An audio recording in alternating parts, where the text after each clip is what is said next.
നമസ്കാരം. നിങ്ങളുടെ പല്ല് മഞ്ഞിച്ചാണോ ഇരിക്കുന്നത്? തലങ്ങും വിലങ്ങും അരച്ചരച്ച് തേച്ചിട്ട് പോലും എൻ്റെ പല്ല് വെളുക്കുന്നില്ല ഡോക്ടറെ. ഞാൻ പല രീതികളും ശ്രമിച്ചു. എന്നാൽ പിന്നെ എനിക്ക് പുറത്തു പോയി കഴിഞ്ഞാൽ ചിരിക്കാൻ പോലും ധൈര്യമില്ല എന്നാണ് നിങ്ങൾ ചിന്തിക്കുന്നതെങ്കിൽ നിങ്ങൾ ശരിയായ സ്ഥലത്താണ് വന്നിരിക്കുന്നത്. ഇത് പല്ല് ക്ലിനിക്. ഞാൻ ഡോക്ടർ അനുഷ കുമാർ.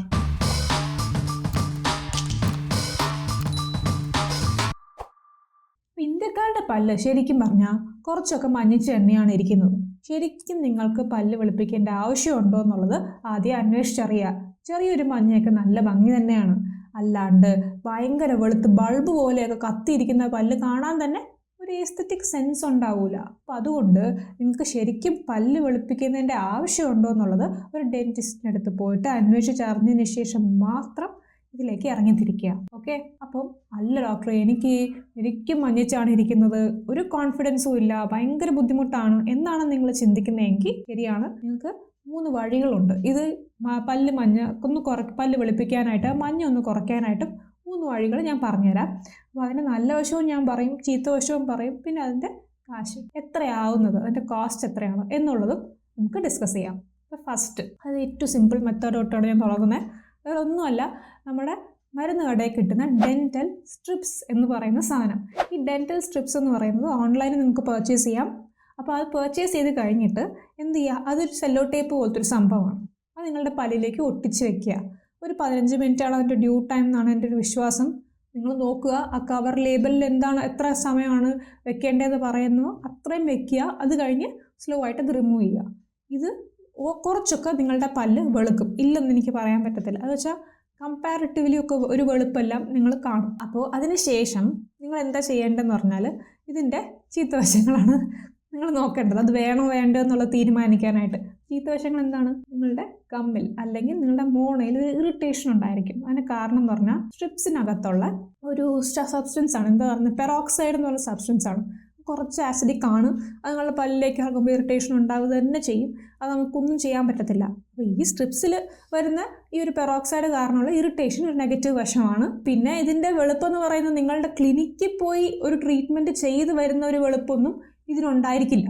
അത് നിങ്ങൾ അംഗീകരിക്കേണ്ടി വരും. പിന്നെ ഇതിൻ്റെ കാശ് നല്ല കുറവാണ്. നിങ്ങൾക്ക് ഭയങ്കര അഫോർഡബിൾ ആയിട്ടുള്ള ഒരു റേഞ്ചാണ്. 200 തൊട്ട് 1000 വരെ നിങ്ങൾക്ക് പോകാൻ പറ്റും. നിങ്ങൾ എത്ര ക്വാണ്ടിറ്റി ആണ് നിങ്ങൾ പർച്ചേസ് ചെയ്യുന്നതനുസരിച്ച് ഇത് മാറും. നിങ്ങൾ എവിടെയാണ് പർച്ചേസ് ചെയ്യുന്നത്, ഏത് കമ്പനിയാണ് പർച്ചേസ് ചെയ്യുന്നത് എന്നുള്ളത് അനുസരിച്ച് ഇത് മാറുകയും ചെയ്യും. പിന്നെ രണ്ടാമത്തത്, നിങ്ങൾ ക്ലിനിക്കിൽ പോയി ക്ലീൻ ചെയ്യുവാണെങ്കിൽ, അപ്പോൾ ക്ലിനിക്കിൽ പോയിട്ട് 2 രീതിയുണ്ട് ടീത്ത് വൈറ്റനിങ്ങിന്.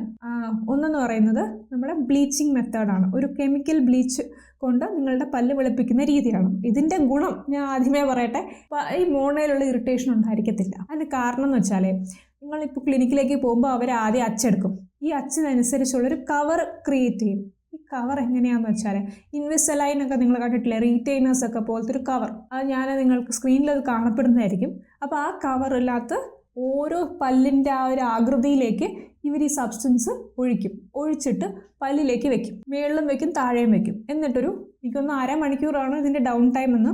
അത് കഴിഞ്ഞ് കഴിഞ്ഞാൽ അതെടുക്കുമ്പോൾ ഒരു വ്യത്യാസമൊക്കെ കാണാൻ പറ്റും. പിന്നെ ഇതിൻ്റെ ഒരു പ്രശ്നം എന്ന് പറയുന്നത്, ഇത് അത്ര ക്വിക്കറായിട്ടുള്ള റിസൾട്ട് തരത്തില്ല. നിങ്ങൾക്ക് ഒരു 1/2 മണിക്കൂർ അല്ലെങ്കിൽ 3/4 മണിക്കൂർ വെയിറ്റ് ചെയ്ത് കഴിഞ്ഞ് നോക്കിയാൽ മാത്രമേ കുറച്ചൊക്കെ ഡിഫറൻസ് നിങ്ങൾ അറിയാൻ പറ്റത്തുള്ളൂ. അപ്പോൾ അതിൻ്റെ ഒരു നെഗറ്റീവ് ഡ്രോബാക്ക് ഇതിനകത്തുണ്ട്. പിന്നെ ഒരു ഡ്രോബാക്ക് എന്ന് പറയുന്നത് 6000 തൊട്ട് 12000 വരെയാണ് ഇതിൻ്റെ ചിലവ്. അപ്പോൾ നിങ്ങൾ പലരും ആലോചിക്കുന്നുണ്ടായിരിക്കും, ഇത്രയും ചിലവ് കൊടുക്കുന്നതിനെക്കാട്ടിലും നല്ല ഡെൻറ്റൽ സ്ട്രിപ്സ് അല്ലേ എന്ന്. എൻ്റെ ഒരു അഭിപ്രായത്തിൽ അല്ല. ക്ലിനിക്കിലേക്ക് നിങ്ങൾ പോകാനും അവർക്ക് നമുക്ക് കാശൊക്കെ തരാനും വേണ്ടിയിട്ടല്ല ഞാൻ ഈ പറയുന്നത്. ശരിക്കും ഇതിനെക്കാട്ടിലും നല്ലത് ഈ ഒരു മോണേനെ ഇറിറ്റേറ്റ് ചെയ്യാത്ത ഈ ഒരു സൊല്യൂഷൻ തന്നെയാണ്. പിന്നെ മൂന്നാമത്തത്, ഇതാണ് ഏറ്റവും quicker and effective treatment, laser teeth whitening. എന്ത് ചെയ്യുകയെന്ന് പറഞ്ഞാൽ, ഫസ്റ്റ് നിങ്ങളുടെ പല്ലിലേക്ക് മോണയിലേക്ക് പടരാതിരിക്കാനും ഒക്കെ ഒരു ബാരിയർ ജെല്ല് പോലെ ലിക്വിഡ് പോലെ അപ്ലൈ ചെയ്യും നിങ്ങളുടെ മോണയിലൊക്കെ. അപ്പോൾ അതിനെ നമ്മൾ ലിക്വിഡ് റബ്ബർ ഡാം പോലത്തെ സംഭവമാണ്, അങ്ങനെയാണ് നമ്മൾ പറയുന്നത്. അത് നമ്മൾ ബാരിയർ അപ്ലൈ ചെയ്ത് കഴിഞ്ഞാൽ തന്നെ മോണയിൽ ഇറിറ്റേഷൻ വരത്തില്ല. പിന്നെ പല്ലിൻ്റെ മേളിൽ ഈ solution, teeth whitening solution apply ചെയ്യും. എന്നിട്ട് ഒരു 15 മിനിറ്റ് അനക്കാതെ വയ്ക്കും. പിന്നെ ഒരു 15 മിനിറ്റ് ലേസർ തെറപ്പി ചെയ്യും. ഈ ലേസർ എന്ന് പറഞ്ഞാൽ ഒരു ലൈറ്റ്, UV ലൈറ്റ് വായ്ക്കകത്ത് വെക്കും. അത് വെക്കുമ്പോഴത്തേക്കും ഈ പല്ല് ഈ 15 മിനിറ്റ് കഴിയുമ്പോൾ തന്നെ നല്ല റിസൾട്ടായിരിക്കും. അപ്പോൾ ഇതിന് എങ്ങനെയാണ് നിങ്ങൾക്ക് ഇപ്പം നിങ്ങൾക്ക് തോന്നുവാണ് ഇത്ര വെളുത്തത് പോരാ, ഇനിയും വേണം തോന്നുവാണെങ്കിൽ ഇനി ഒരു സെറ്റ് ഓഫ് സൊല്യൂഷൻ കൂടെ അപ്ലൈ ചെയ്ത് ഒരു പ്രാവശ്യം കൂടെ വെളുപ്പിക്കും. അങ്ങനെ എത്ര പ്രാവശ്യം ഓരോരുത്തർക്ക് അപ്ലൈ ചെയ്യാമെന്നുള്ളൊരു അളവുണ്ട്. അത് നിങ്ങളുടെ ഡെൻറ്റിസ്റ്റ് തീരുമാനിക്കും. അത് കഴിഞ്ഞിട്ട് മാത്രമേ അത് നിങ്ങൾക്ക് സൊല്യൂഷൻ ആകത്തുള്ളൂ. അപ്പോൾ അതും നിങ്ങൾക്ക് നോക്കാൻ പറ്റും. ഓക്കെ അല്ലേ? അപ്പോൾ ഈ ഒരു 3 രീതിയാണ്. ഇതിൻ്റെ കാശ് ഞാൻ പറഞ്ഞില്ല. ഇതിൻ്റെ കാശ് എന്ന് പറയുന്നത് 20,000 വരെ പോവാം. അപ്പോൾ അതിൻ്റെ ഒരു കോസ്റ്റ് എഫക്റ്റീവ് ആണ്.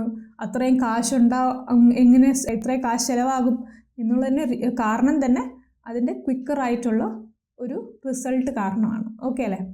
ഇതിനകത്തുള്ള കോൺസെൻട്രേഷനും അധികമായിരിക്കും എന്നുള്ളത് നിങ്ങൾ മനസ്സിൽ വെക്കണം. ഈ ഒരു 3 രീതിയാണ് ഞാൻ ഇന്ന് ഡിസ്കസ് ചെയ്തത്. ഓരോന്നിനെക്കുറിച്ചും ഡിസ്കസ് ചെയ്യും, അത് ചെയ്ത് കാണിക്കുകയും ചെയ്യണം എന്നുള്ളത് എൻ്റെ ഒരു ആഗ്രഹമാണ്. അത് നിങ്ങൾക്ക് വേണമെങ്കിൽ നിങ്ങൾ കമൻറ്റ് ബോക്സിൽ എഴുതി അറിയിക്കുക. ഉറപ്പായിട്ടും ചെയ്യുന്നതായിരിക്കും. നിങ്ങൾക്ക് ഇതിനകത്ത് ഏതാണ് നിങ്ങൾ സെലക്ട് ചെയ്തതെന്നും കൂടി എഴുതി അറിയിക്കുക. ഓക്കെ അല്ലേ? അപ്പോൾ പിന്നെ വേറൊരു വീഡിയോ ആയിട്ട് വരുന്നത് വരെ ബൈ. ഈ വീഡിയോ ലൈക്ക് ചെയ്യുക, ഷെയർ ചെയ്യുക, സബ്സ്ക്രൈബ് ചെയ്യുക, പുറത്തുള്ള ബെൽ ബട്ടൺ അടിച്ചു പൊട്ടിക്കുക. Okay guys.